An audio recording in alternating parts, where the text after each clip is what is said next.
My colleagues, I rise first of all to say thank you to the Chairman of the Appropriations Committee for acting quickly on the stimulus package so we can start spending the money on needed work projects and for jobs for hundreds and thousands of our Michigan citizens.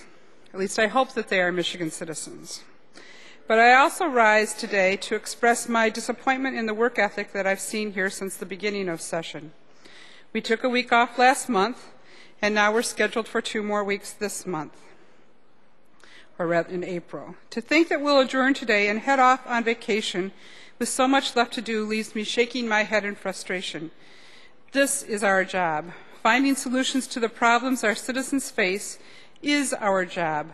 Most of the people in our state would be reprimanded or fired for leaving work at the end of the day without doing what they're being paid to do. And yet, it's okay for us to keep procrastinating and even go on vacation.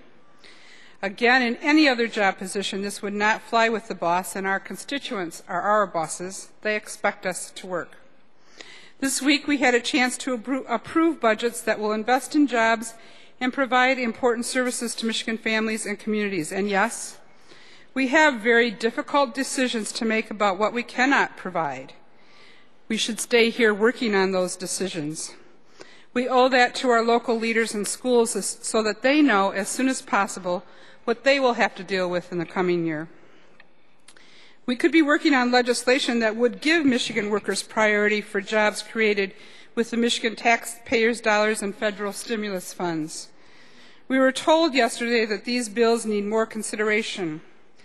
I don't know what more consideration we need to make sure we hire Michigan workers, but we should pass these bills in the next 2 weeks.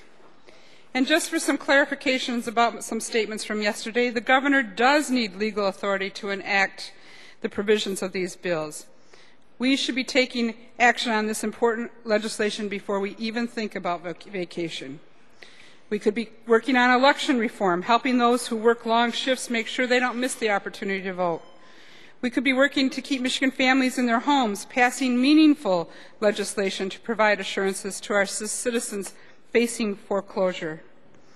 It's no surprise to any of us that our state needs help, and we see much more, and while they need help, we see much more vacation time than most of our constituents, and yet they rely on us. Let's not let them down. Let's do the job we're being paid to do. Let's roll up our sleeves and get to work. With so much unfinished business, this is the wrong time to take a break. Mr. President, I ask that my remarks be printed in the Journal.